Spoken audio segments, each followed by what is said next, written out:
Chapter 1. The Girl Who Wasn't Meant to Survive. Omegas do not look soldiers in the eye.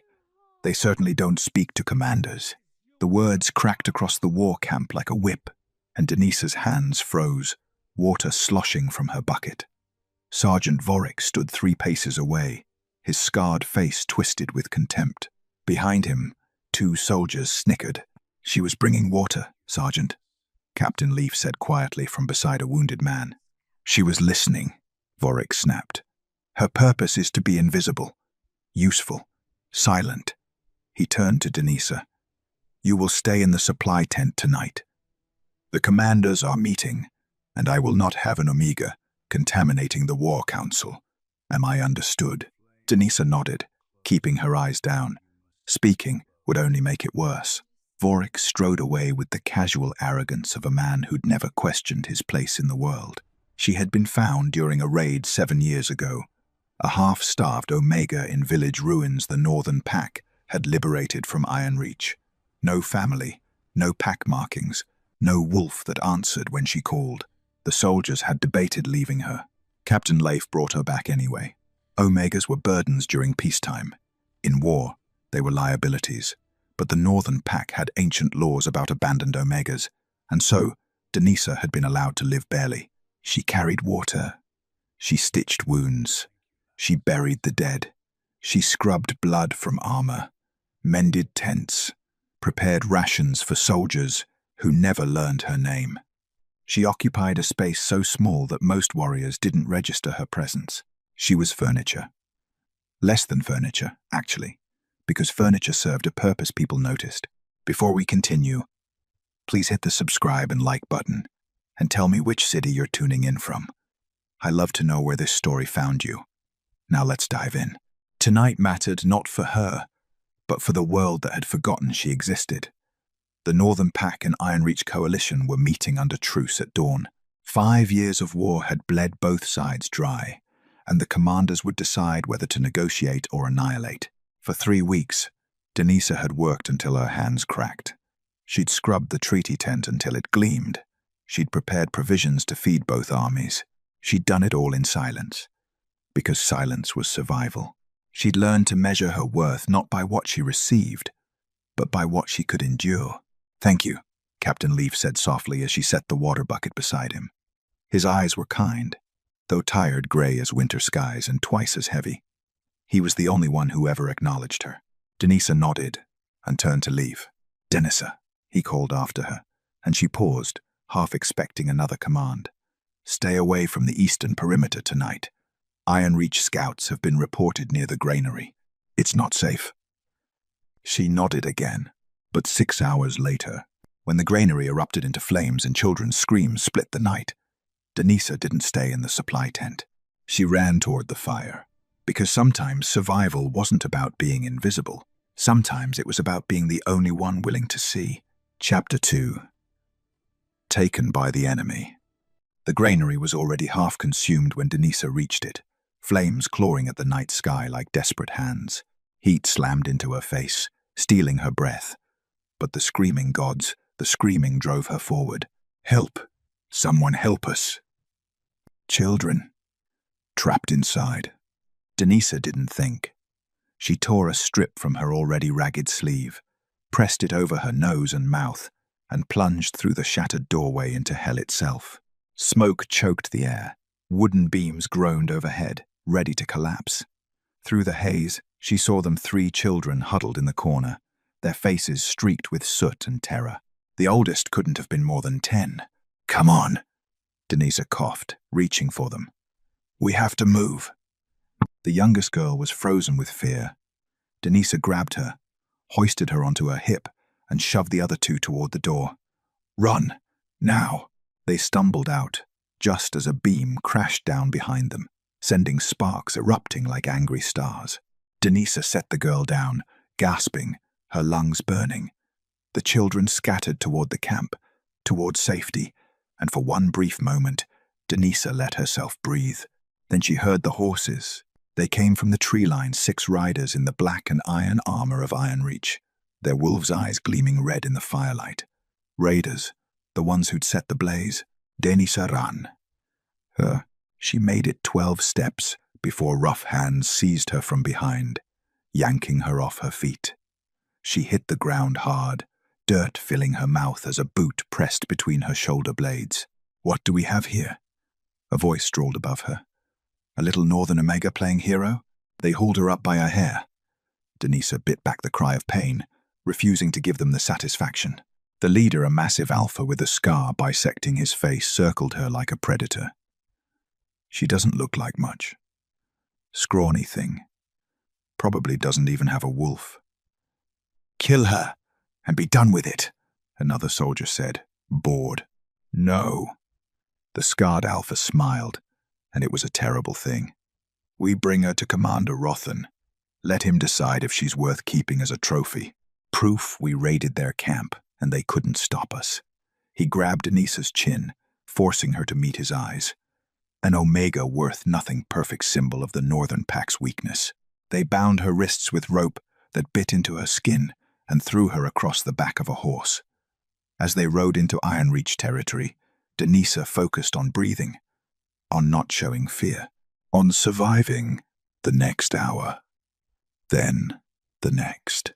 The Ironreach camp was a sprawling nightmare of black tents and chained prisoners. They paraded her through the center, soldiers jeering and spitting as she passed. "Look at this, Northern trash. Should have let her burn." Denisa kept her eyes forward, her spine straight. They could take her body. They couldn't take her dignity. Commander Rothan was exactly what she'd expected, cold-eyed, cruel-mouthed, decorated in the bones of his enemies. He circled her slowly in his command tent. "An Omega," he said flatly. "You brought me an Omega." "A Northern Omega, sir. Found her saving their brats. We thought—" "You thought wrong." Rothan backhanded the soldier who'd spoken, sending him sprawling. "She's useless. We can't ransom her. Can't breed her to Northern stock now that we have her. She's a waste of rope." He turned to Denisa. "But perhaps not entirely useless. We meet the Northern dogs at dawn under truce. We'll bring her. Show them what we think of their Omegas." The soldiers laughed. "Kill her after?" one asked hopefully. "Maybe. Depends on my mood." Rothan leaned close to Denisa, his breath reeking of blood and alcohol. "You're going to kneel before your own pack tomorrow, little Omega. You're going to show them exactly how worthless you are. And then, if you're lucky, we'll make it quick." They dragged her to a prisoner cage, barely large enough to crouch in, and threw her inside. Around her, other captives whispered in the darkness, their voices hollow with despair. "They'll kill us all tomorrow," someone murmured. "After the talks fail, that's what they do." "The Northern Pack won't negotiate for prisoners," another said, "especially not for Omegas. Did you hear? King Magnus Blackmane himself is coming to the truce meeting." Denisa's breath caught. She'd never seen the Alpha King. He was a legend more than a man. They said he'd killed 100 enemies in a single battle, that his wolf was black as midnight and twice as merciless, that he'd never lost a fight, never shown weakness, never knelt to anyone. "Magnus Blackmane doesn't negotiate," the first voice said. "He conquers. Tomorrow will be a bloodbath." Denisa closed her eyes and wrapped her arms around her knees. Her wrists were raw and bleeding. Her lungs still burned from smoke. Every part of her ached, but she did not beg. She did not break. When dawn came, they hauled her from the cage and dragged her toward the battlefield where two armies waited under a blood-red sky. Chapter 3. The Alpha King Who Never Hesitated. Magnus Blackmane had stood on 100 battlefields, and they all smelled the same blood, steel, and fear. This one was no different. The morning sun bled across the horizon as two armies faced each other across a stretch of scorched earth that had once been farmland. Northern Pack banners snapped in the wind on one side, Ironreach's iron standards on the other. Between them, a no-man's land of trampled grass and old bones. 5 years of war, and Magnus was tired of it. Not tired enough to surrender, never that, but tired enough to consider what his generals called weakness negotiation. "This is a mistake, my king," General Rurik growled at his right side, hand resting on his sword hilt. "Ironreach doesn't negotiate. They conquer or they die. We should have brought more men. Ended this today." Magnus didn't respond. Rurik had been saying the same thing for 5 years. More violence, more blood, more war. It was all the man knew. The stars were wrong this morning, Elder Isara murmured from his left, her ancient eyes scanning the sky. 3 crows circled the camp at dawn. The wind blows from the north when it should blow east. She pulled her furs tighter. Something shifts today, my king. Something old. Elder superstition, Rurik muttered. Ancient wisdom, Isara corrected sharply. Which you would do well to remember before. Enough. Magnus's voice cut through their bickering like a blade. They're moving. Across the field, the Iron Reach forces stirred. Commander Rothan emerged from their ranks, flanked by his lieutenants. And behind them, prisoners. Magnus's jaw tightened. So this was their play. Parade the captured, show northern weakness, use suffering as leverage. Animals, Rurik spat. They'll kill them anyway. Probably, Iron Reach had never returned prisoners alive. The captives stumbled forward, 6 of them, bound and bloodied. Workers, not soldiers. Farmers, camp followers. Exactly the kind of people Iron Reach liked to butcher to make a point. Magnus forced himself to look at each face, to give them that much dignity. An old man, 2 young warriors, a woman with a healer's hands, another. His heart stopped. The world tilted. Time slowed to nothing. Sound fading to a distant roar as Magnus's entire focus narrowed to a single point. A single person. The girl at the end of the line. She was small, barefoot, her clothes torn and ash-stained. Her dark hair hung in tangled waves, around a face smudged with dirt and defiance. Wrists bound so tight, the rope had drawn blood. She looked half-starved, half-dead, and yet she stood straighter than some of his own soldiers. She lifted her chin.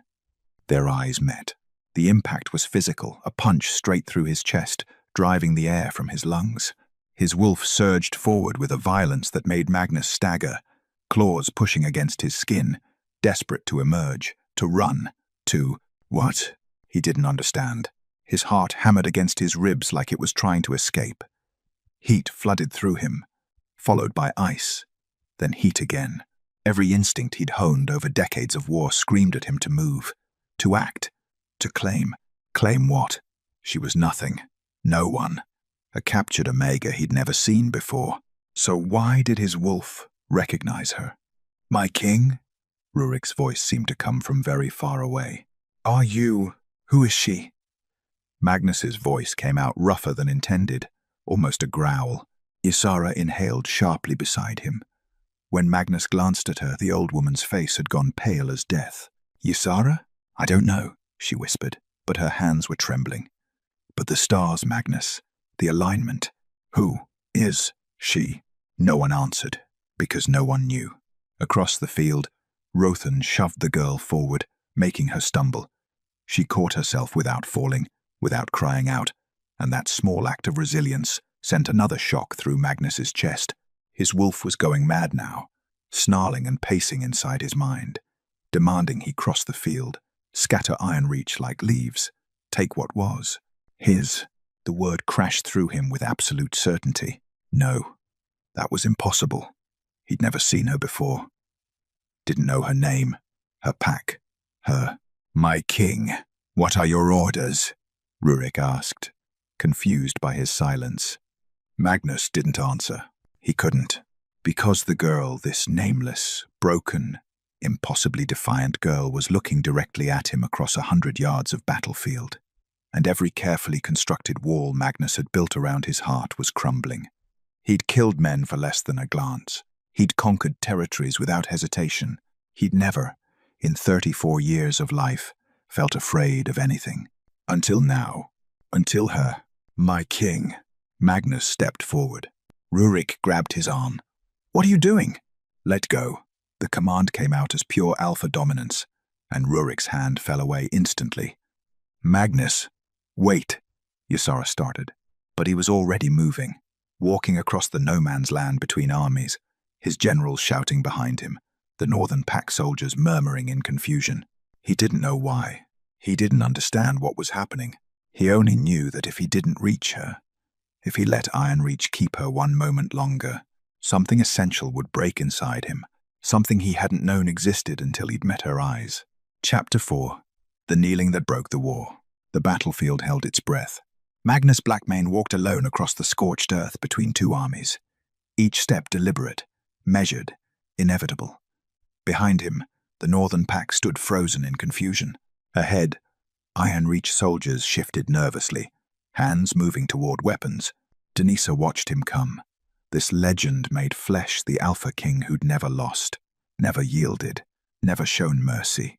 He was massive, broad-shouldered, his dark hair streaked with silver at the temples. Scars marked his face and arms, each one a story of survival. His eyes were winter grey and fixed entirely on her. She should have been terrified. Instead, something deep in her chest pulled taut, like a string being tuned to perfect pitch. "He's going to kill her himself," someone whispered in the Ironreach ranks. "Make an example." Commander Rothan smiled. "Let him. Saves us the trouble." Magnus stopped 3 paces away. Up close, he was even more imposing. Raw power barely contained, violence coiled and waiting. Denisa had seen warriors before, had stitched their wounds and buried their dead. But Magnus Blackmane wasn't just a warrior. He was war itself. "My king," Rothan called across the field, voice dripping with mockery. "Have you come to claim your Omega? I'm afraid she's a bit damaged. Not worth much." Magnus's sword left its sheath in a blur of steel. Denisa's heart slammed against her ribs. This was it. The execution Captain Leaf had warned would come eventually. She'd always known her life would end violently. She'd just hoped it would matter, that someone would remember she'd tried. She lifted her chin, met Magnus's eyes, and refused to look away. If she died, she'd die looking her killer in the face. But Magnus didn't raise the blade. He dropped it. The sword hit the ground with a ringing clang that echoed across the silent battlefield. Confusion rippled through both armies. Weapons half-drawn, soldiers frozen mid-breath, waiting for Magnus Knelt. Not a crouch, not a tactical position. A full kneel, one knee pressed into the blood-soaked earth, head bowed, fist pressed over his heart. Before Denisa, before an Omega, before nothing and no one.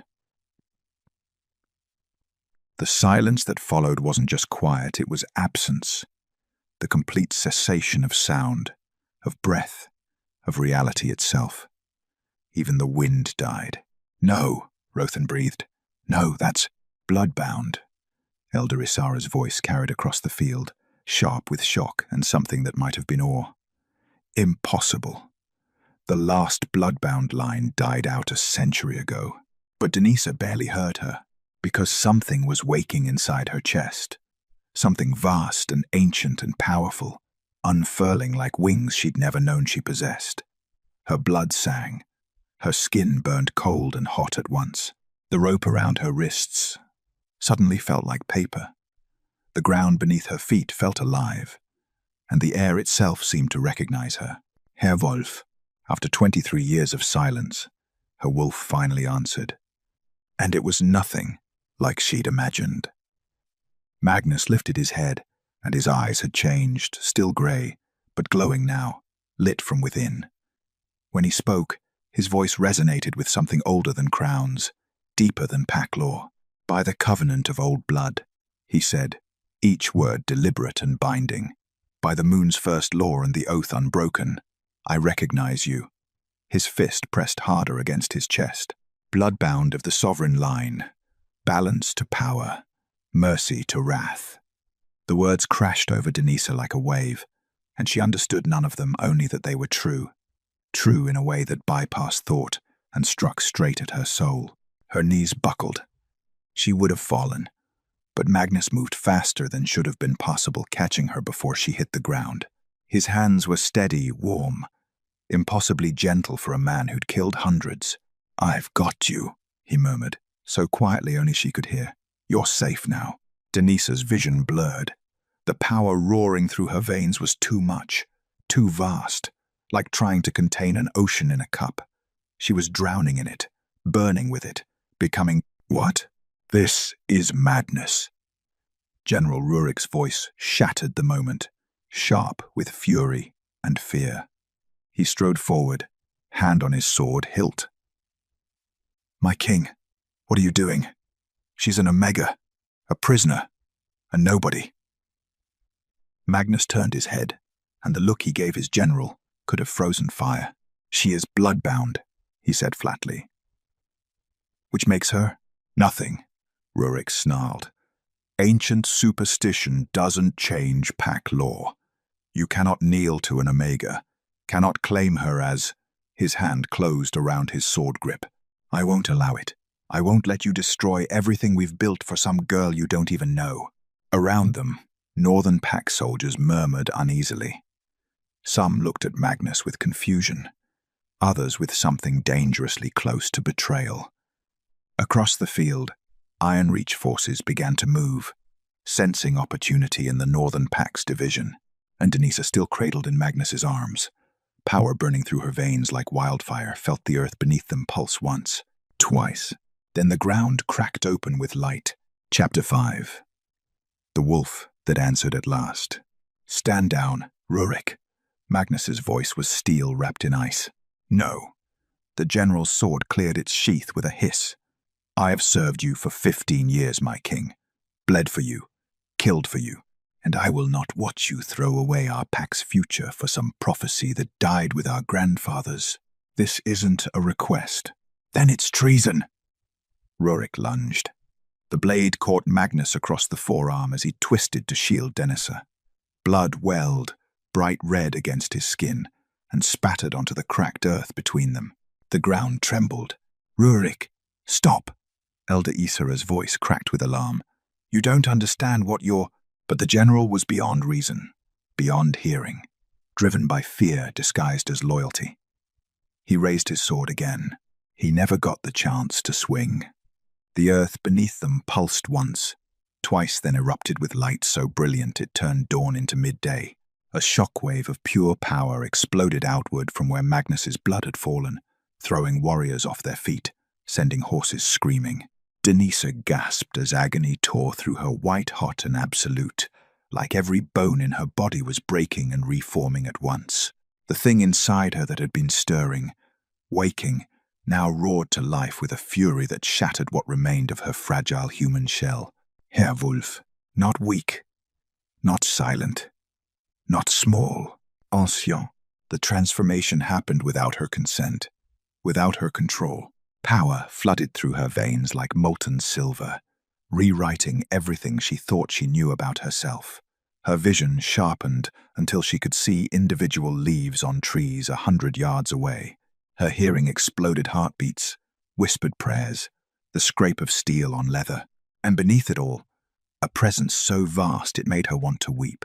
"You are sovereign," the wolf's voice rumbled through her mind, deep as mountains, old as moonlight. "You are balance, and they will kneel." "No," Denisa choked out. "I'm nobody. You are mine." The wolf's power detonated outward. Every warrior on the battlefield, Northern Pack and Iron Reach alike, felt it slam into them like a physical blow. Not dominance, but something deeper, older, the kind of presence that didn't demand submission through fear, but commanded respect through sheer undeniable truth. Alpha wolves whimpered. Beta soldiers dropped to their knees. Even the war horses bowed their heads.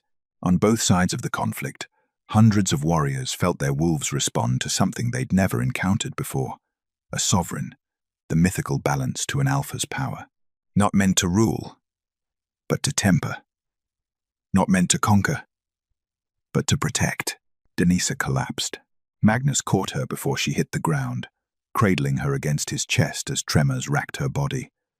"I've got you," he murmured, ignoring the chaos erupting around them. "Stay with me." "What's happening?" She gasped. "You're awakening," Elder Isara said, appearing at Magnus's side, her weathered face alight with something between terror and reverence. After centuries of silence, a sovereign wolf returns. "Impossible," someone breathed. "Impossible," Isara agreed, and yet here she stands. She turned to address the stunned warriors.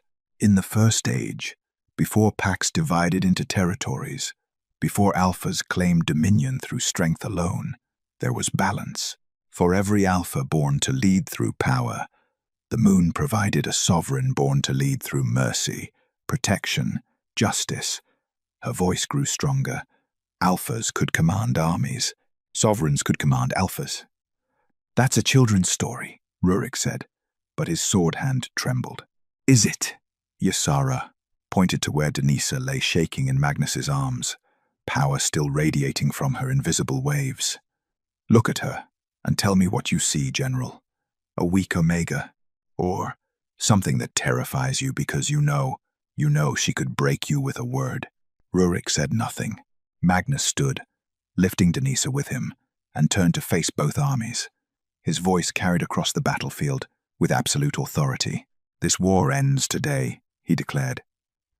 "Not because we're weak, not because we surrender, but because the moon herself has sent us a sign." He looked down at Denisa, and something shifted in his expression, something raw and real beneath the armor of kingship. "I claim her, publicly, irrevocably, by ancient law and by choice. My king, the council," someone started, "can challenge me if they dare." Magnus cut in, his wolf rising in his voice. "But understand this, I would burn the world before I let anyone harm her. Not Ironreach, not our own pack. No one." Denisa's eyes fluttered open, glowing with golden light. "Magnus, I know," he said softly. "I know it's overwhelming, but you're not alone." Across the field, Commander Rothan watched the spectacle with cold calculation. Then he smiled, a predator scenting wounded prey. "They're divided," he said to his lieutenants. "Their general questions their king. Their soldiers are confused. And that girl, whatever she is vulnerable." He raised his hand. "Attack. Kill the Omega first. Without her, they'll fall apart. But the truce, there is no truce." Rothan's hand fell. "Only opportunity. Attack!" Ironreach soldiers surged forward with a roar, and the war, which had paused for one impossible moment, exploded back to life. Chapter 6. Fire, Steel, and Choice.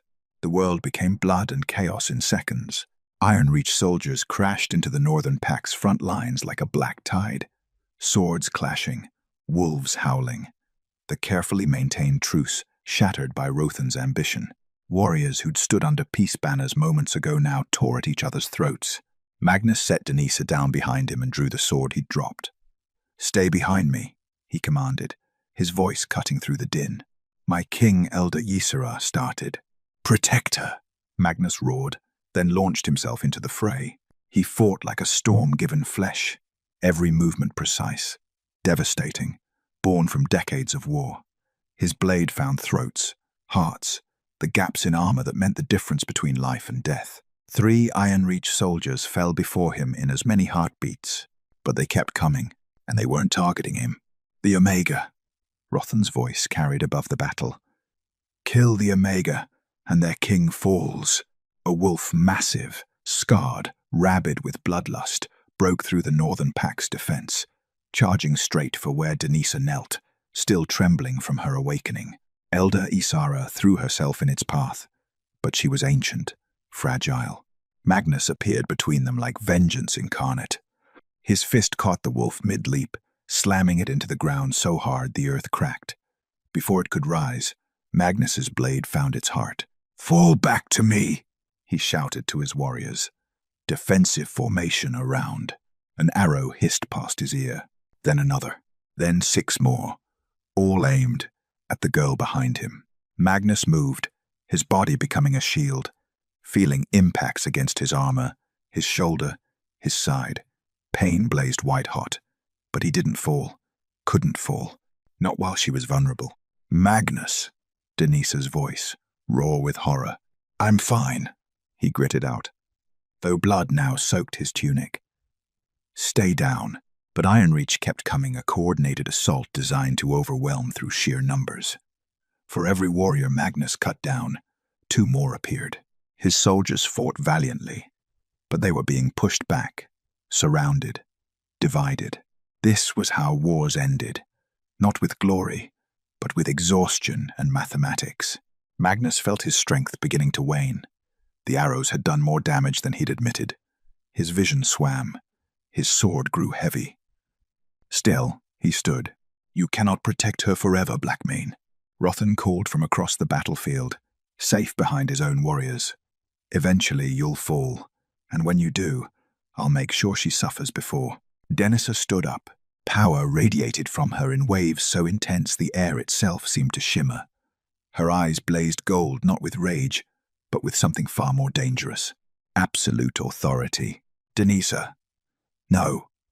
Magnus reached for her. She walked past him, barefoot and bloodied, still wearing the rags of her captivity. She should have looked helpless. Instead, she looked like a queen, surveying her kingdom, and finding it wanting. An Ironreach warrior lunged at her, sword raised. "Stop," Denisa said. The word wasn't loud, wasn't shouted, but it crashed across the battlefield like thunder, resonating in the chest of every wolf, every soldier, every living thing for 100 yards. The warrior's sword froze mid-swing. His eyes went wide with shock, with terror, as his body refused to obey him. Around the battlefield, combat slowed, stopped, soldiers trapped between their own will and something infinitely stronger. Their wolves had submitted to her command. "What is this?" someone gasped. "She's controlling us." "I'm not controlling anything," Denisa said, her voice steady despite the tremors still racking her frame. "I'm simply asking your wolves a question." She looked around at the frozen warriors, Ironreach and Northern Pack alike. "Is this what you want? More death? More blood? More war?" "Silence. Because I've seen war."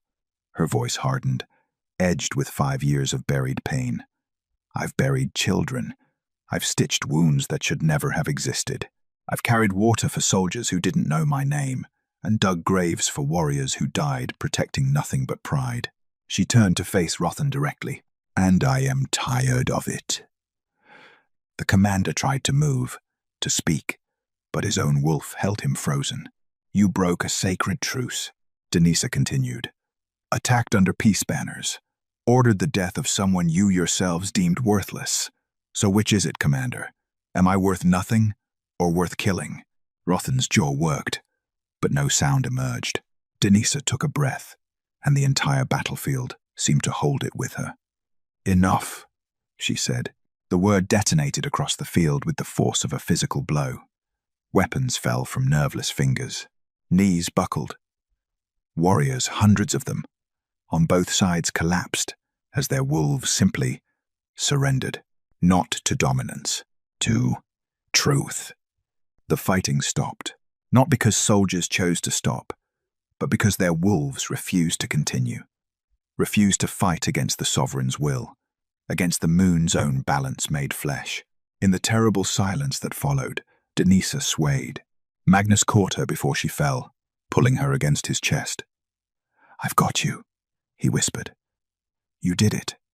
You stopped them." "I didn't mean to," she gasped. "I just wanted it to end." And it has. Around them, warriors on both sides slowly, shakily, lowered their heads, not in defeat, in reverence. Chapter 7. The Omega, who ended a war. The battlefield remained frozen, suspended in the impossible moment where violence had simply stopped. Then, slowly, deliberately, a Northern Pack warrior knelt, not to Magnus, toward Denisa. Another followed. Then 3 more, then dozens, until the entire Northern force had lowered themselves to the blood-soaked ground not in defeat, but in recognition of something their wolves understood even if their minds struggled to comprehend. Across the field, Ironreach soldiers looked to each other with wild, confused eyes. Their wolves were still submitting, still refusing to fight, and the cognitive dissonance was breaking them. "Stand up," Commander Rothan snarled, finally regaining control of his voice. "I command you to. You command nothing." The voice came from within Ironreach's own ranks. A grizzled captain stepped forward, his face scarred from decades of war. "Not anymore, Rothan." "What are you?" You broke sacred truce, ordered attack under peace banners. The captain's hand moved to his sword. That's not warfare, that's dishonor, and I won't follow a commander who has none. Coward, Rothan spat. I'll have you. You'll have nothing. The captain looked at his fellow Ironreach soldiers. I'm done. 5 years of this war, and for what? So Rothan can chase glory. So we can die on foreign soil for a cause even our own wolves won't support. He turned to face Denisa, still cradled in Magnus's arms. I kneel to the sovereign, and I will fight no more. He dropped to one knee. One by one, Ironreach soldiers followed, some reluctantly, others with visible relief. Within minutes, Rothan stood alone, his army kneeling to the very Omega he'd called worthless. Traitors, he screamed. All of you. I'll see you hanged. No, Magnus said, his voice carrying absolute finality. You won't. He gently set Denisa on her feet, steadying her when she swayed, then strode toward Rothan with predatory purpose. The commander reached for his sword, but Magnus was faster disarming him with a brutal efficiency that spoke of decades of combat mastery. By the old laws, Magnus announced, his voice ringing across the silent battlefield. The breaking of sacred truce is punishable by death or exile. You have one chance to speak, Rothan. Why should I spare you? Rothan's face twisted with hatred. That girl is an abomination, a threat to the natural order. Omegas serve, they don't command. She's sovereign, Elder Isara interrupted, stepping forward. She is what you fear most, proof that power without balance destroys everything it touches. She looked at the kneeling armies. For 5 years, we fought because alphas on both sides believed strength alone could end conflict. But strength only creates more strength. Violence breeds violence. The cycle never ends, she gestured to Denisa, until someone breaks it. Magnus looked back at Denisa, and something passed between them, understanding, recognition, choice. He returned to her side and offered his hand. She took it. Together, they faced both armies. The war is over, Magnus declared. Not through conquest, not through surrender, but because we choose to end it. He looked at the Ironreach soldiers. Return to your territories. Tell your leaders that the Northern Pack will not pursue. We will rebuild what was burned, heal what was broken, and honor our dead with peace instead of more bloodshed. And Rothan?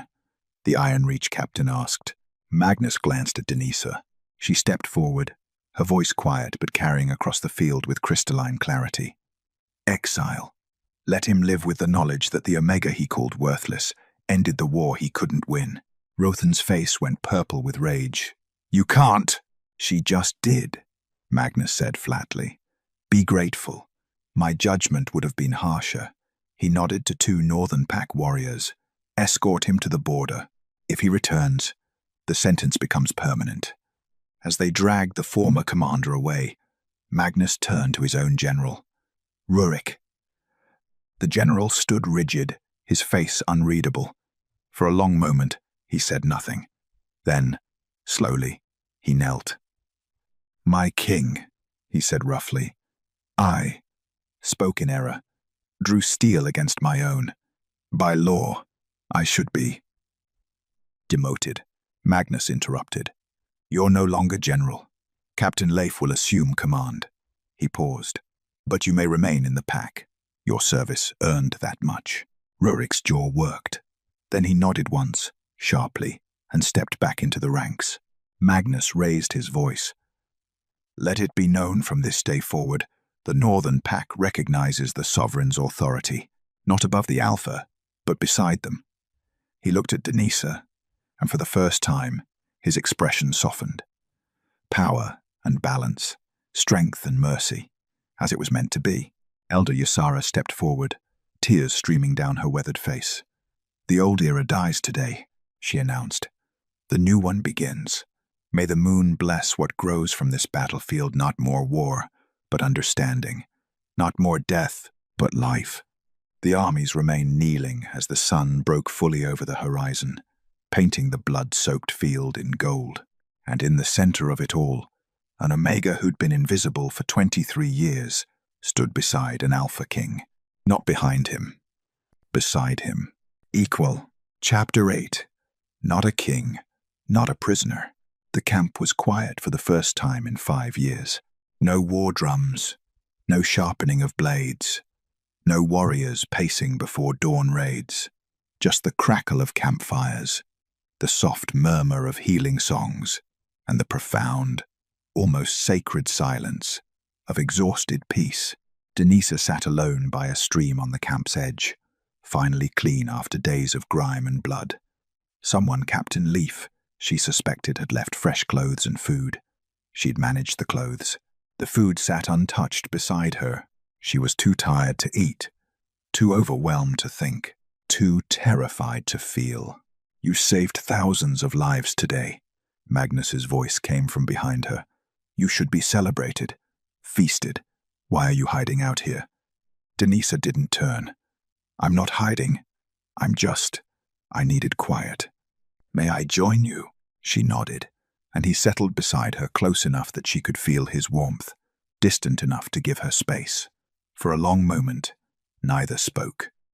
"Your wounds," Denisa said finally, nodding to where bandages showed beneath his tunic. "Are they healing? Elder Ysara has capable hands." He paused. "You stopped the battle before I bled out. I owe you my life. You shielded me from arrows. I'd say we're even. I'd say we're just beginning to understand the ledger." Another silence, less uncomfortable than the first. "Why did you kneel?" Denisa asked quietly. "The first time, I mean. On the battlefield. You didn't know what I was. Didn't know about sovereigns or bloodbound or any of it. So why?" Magnus was quiet for so long she thought he wouldn't answer. Then, "Because when I looked at you, something inside me recognized you. My wolf knew you before my mind could comprehend it." He picked up a smooth stone, turning it over in his scarred hands. "There's a prophecy, an old one, passed down through my bloodline. It says that a Blackmane king would meet his match not on the battlefield, but on it, that he would kneel not in defeat, but in recognition of the one thing stronger than his power." "What thing?" "I didn't know. My father thought it meant death. My grandfather thought it meant the moon herself." Magnus looked at her. "But the moment I saw you broken, bound, defiant, I understood. It meant balance. It meant you." Denisa's throat tightened. "I'm not strong. I'm just—" "You ran into a burning building to save children you didn't know," Magnus interrupted. "You endured capture without begging. You stood before 2 armies and commanded them to peace." He shifted closer. "Denisa, I've spent 34 years believing strength meant never bending, never yielding, never showing weakness. And then you appeared and showed me that the greatest strength is knowing when to stop." "I didn't want to stop a war," Denisa said, voice breaking. "I didn't want power or recognition or a sovereign wolf or any of this. I just wanted someone to see me, to know I existed, to prove I was worth something beyond what I could carry or bury or endure. You've always been worth everything. You didn't know me 3 days ago." "No," Magnus agreed. "But my soul did." He stood, and for a heart-stopping moment, Denisa thought he was leaving. Instead, he moved in front of her and knelt the same way he'd knelt on the battlefield, fist pressed to his heart. "What are you doing?" Denisa whispered. "Not kneeling as a king," Magnus said quietly. "As a man who's terrified, actually." "You? Terrified?" "Absolutely." His winter-grey eyes met hers. "Because I've faced 1,000 enemies and never questioned if I'd survive. But when I look at you, I question everything. Whether I'm worthy, whether I can protect you, whether you'll choose me when the dust settles and the prophecy fades and you're left with just me." Denisa's breath caught. "Magnus, I know fate pushed us together," he continued. "The blood-bound bond, the prophecy, your awakening, none of that was our choice. But this moment," he reached up slowly, giving her time to pull away, and gently took her hand. "This is I'm not asking you to accept me because the moon says we're matched. I'm asking because I want to know you. The girl who saves children, who stands straight, even in chains, who changed the world and then hid by a stream because she needed quiet. Tears spilled down Denise's cheeks. I never wanted power. I know. I still don't know how to be whatever I'm supposed to be. Neither do I, Magnus admitted. But we can figure it out together. If you want. You're a king. And you're sovereign. Seems we're equally burdened. Despite everything, the trauma, the fear, the overwhelming uncertainty, Denisa laughed. It was a small sound, broken and watery, but real. Magnus smiled, and it transformed his scarred, war-hardened face into something almost gentle. Is that a yes? He asked softly. Denisa looked at him, truly looked. Not at the legend, not at the Alpha King, but at the man kneeling before her. The man who'd shielded her body with his own, who'd chosen her over his general's approval, who was terrified and admitting it. She reached out and touched his face, feeling the rough texture of scars, the warmth of skin. Yes, she whispered. Not because fate decided, because I do. Magnus closed his eyes, and she felt him tremble, this man who'd never shown weakness, who'd conquered territories and commanded armies. Thank the moon, he breathed, and when he opened his eyes again, Denisa saw her own reflection there, no longer invisible, no longer worthless, simply seen. Finally, after 23 years of silence, she was seen.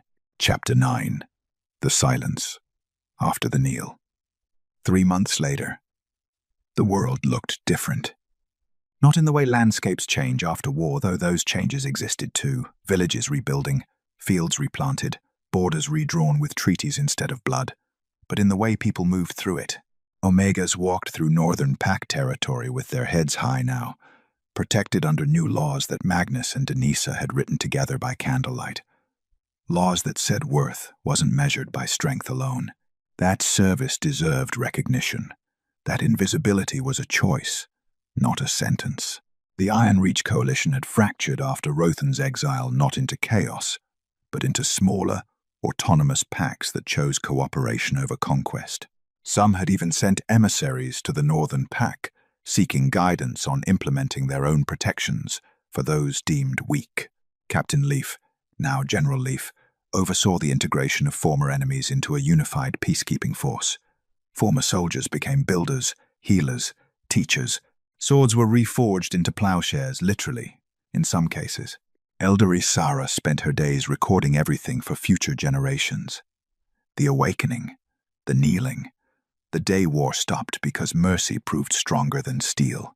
And Denisa was learning what it meant to be sovereign, not through dominance, as Magnus ruled, but through presence. She mediated disputes that would have once escalated to bloodshed. She walked through camps and remembered names, faces, stories. She stood beside Magnus during councils and spoke when others would not, for the forgotten, the dismissed, the ones who'd learned to survive by being silent. The pack didn't always understand her. Some still whispered that an Omega shouldn't stand equal to an Alpha King, but none could deny that since her arrival, the Northern Pack had transformed from a war machine into something that resembled a home.